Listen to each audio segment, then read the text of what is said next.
This is your 10th DWI. It's not your 5th. It's not your 8th. It's the 10th. I'm sorry, I'm very nervous today.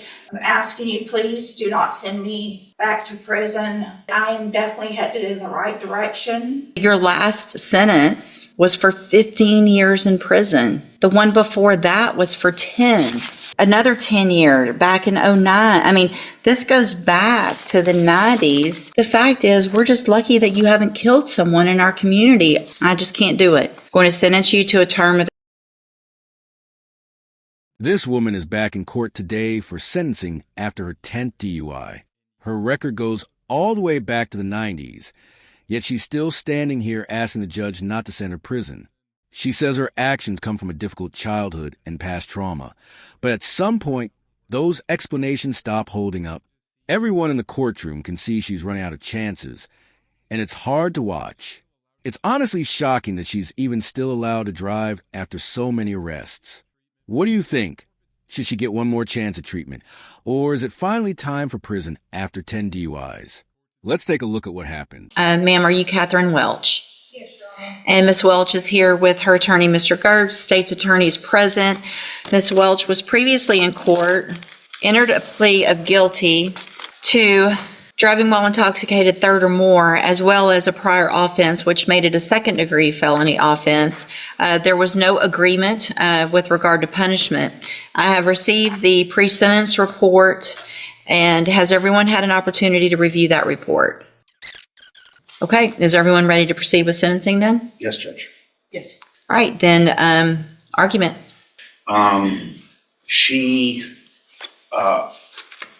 Sometimes it's easy to look at one side of the ledger, the rap sheet or the criminal history, and think that that defines this person. What I have been fortunate enough to do is to really dig down and get to understand her as a human, and see that all the progress she's made, all the effort she's made, and see what she's done well and all of the problems that she's been addressing well. She's obviously very anxious about this day, but we've been looking forward to this day as well to be able to present that.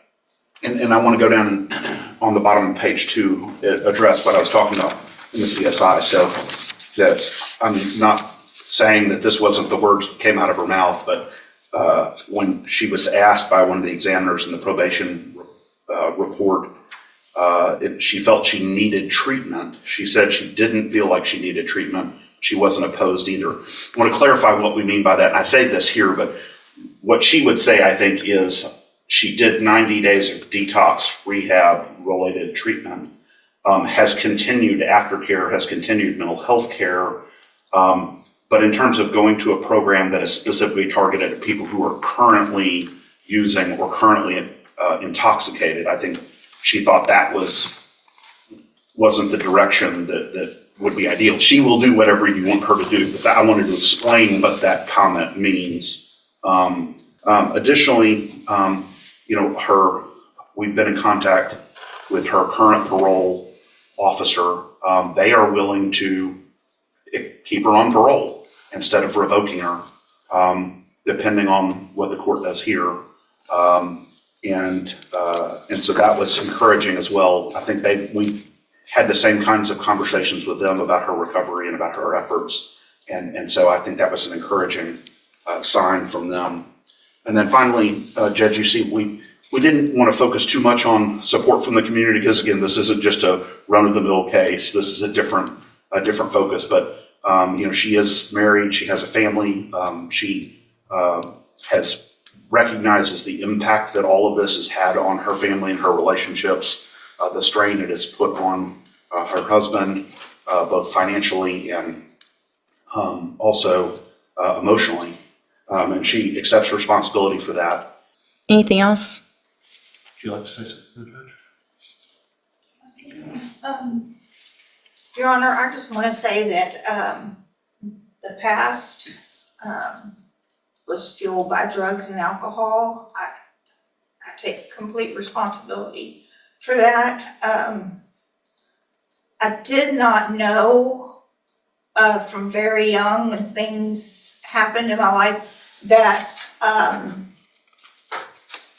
it could have been, some of it could have been treated and stopped earlier if I had gotten, help for my mental health. That, after I received this DWI, that helped me get myself to a place that I could go into a treatment program and deal with some of those past traumas.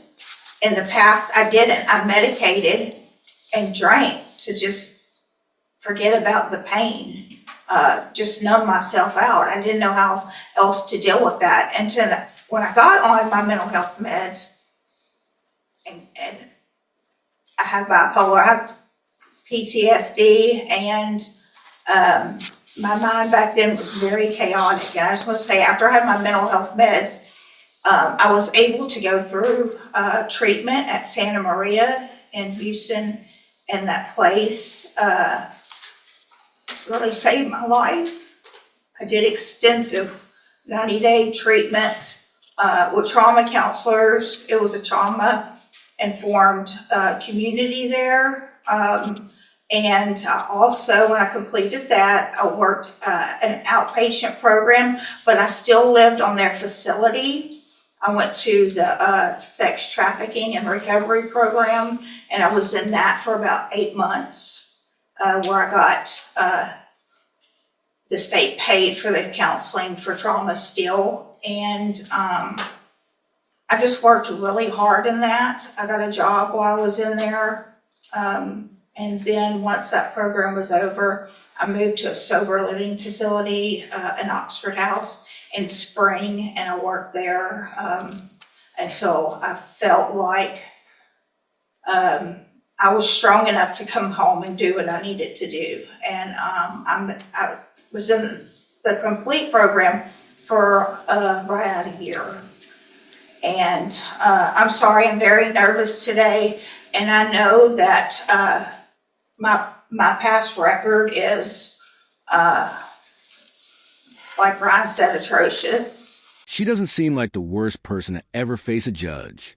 We've definitely seen worse, but her record really speaks for itself. 10 DUIs aren't accidents. That's a long, dangerous pattern that should have been stopped years ago. It's honestly wild that it wasn't. What really frustrates me is how often people walk away with probation for their first few DUIs. I think that's part why she kept pushing her luck. When the system keeps handing out breaks, some people start to believe the rules don't apply to them. In a way, this case shows how the system failed too. It's hard to watch, and I'm honestly shocked she hasn't seriously hurt anyone yet. I'm not trying to be harsh. Everyone goes through tough times, but most people don't use that as an excuse to drive drunk 10 different times. And just think about how many times she probably did it without getting caught. So what do you think? Should she still get treatment, or is it finally time for real prison time? Personally, I think a year for each DUI sounds fair at this point. You know, the things that I had to deal with within myself from when I was a little girl, those are things that you don't go to prison, even in their programs there, that you don't talk about. It's just, you just don't. And I'm asking you, please do not send me back to prison. I want to move forward. I have moved forward in my life, and this year that I've been in jail has given me more time to think and know that I am definitely headed in the right direction. I have a sponsor. I attend AA at home. I had moved on with my life as far as I could with my sobriety. I mean, I knew this charge was out there. And I think I made some good, really good choices with my Mid-County AA friends. They've helped me a lot, and I am open to anything. I will abide by all the rules and do anything that's asked of me. And I think, I know now that I'm responsible and capable of taking care of my business and my life. Thank you. So, Ms. Welch, Ms.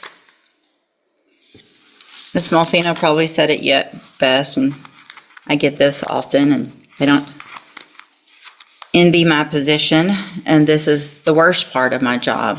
But I worked hard to get here, and it's my job. Part of my job, it's several things, and it's to look at, obviously defendants and giving chances and things like that, but it also is about making our community safe. And I have to look back. This is your 10th DWI. It's not your 5th. It's not your 8th. It's the 10th.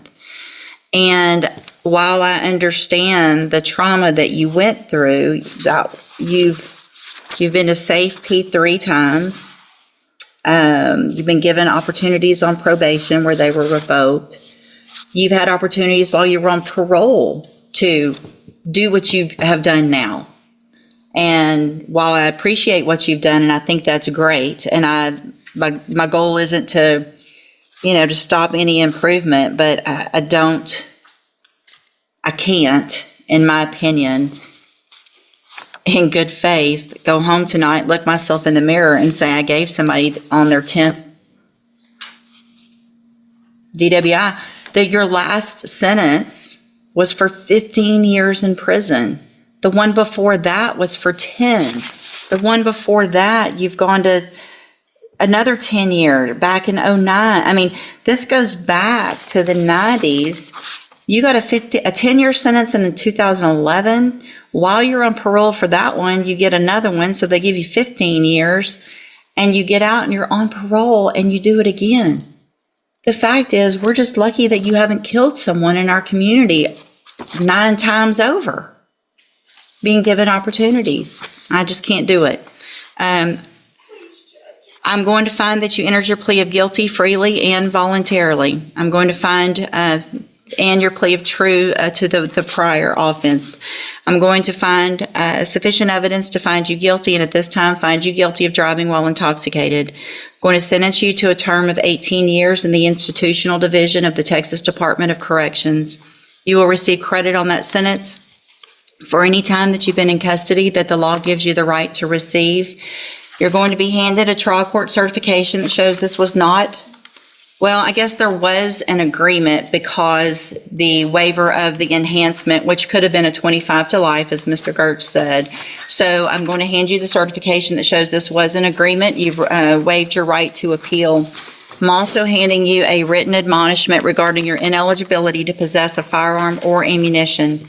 Possession, because of the judgment entered against you, you're ineligible under Texas law to possess a firearm or ammunition. Possession of a firearm or ammunition could lead to charges against you. You should read the written admonishment I provide you. If you have any questions about that, you can talk to Mr. Gertz. And Ms. Welch, I take no pleasure in this. This is extremely difficult for me. I understand to some extent addiction, and I understand that you are on a better path. However, there have been plenty of opportunities in the past where you were on a better path and you got back out and you got back on our roads again. And so good luck to you, ma'am. Thank you, Mr. Gertz and Ms. Malfino. Court will be adjourned. This sentence honestly felt like the only thing that made sense. You can tell she feels bad, but it's hard to feel sorry after seeing how many chances she's already had. Even the judge mentioned she'd tried giving her a fair shot before, and she went right back to doing the same thing again. At some point, you just have to focus on actions, not words. She talked about how sorry she was and how she didn't want to go back to prison. But come on, 10 DUIs is a lot. Most people learn their lesson after the first one. Clearly, she didn't. I think the judge handled it exactly the way she needed to. Some might say 18 years sounds harsh, but when you think about how many lives she could have endangered, it really does make sense. And honestly, I can't imagine being a judge in that situation, having to go home after handing down a sentence like that. But like she said, it's part of the job. What do you think? Was 18 years fair, or would you have gone lighter if you were the judge? Thanks for watching, everyone. Don't forget to like and subscribe. Take care.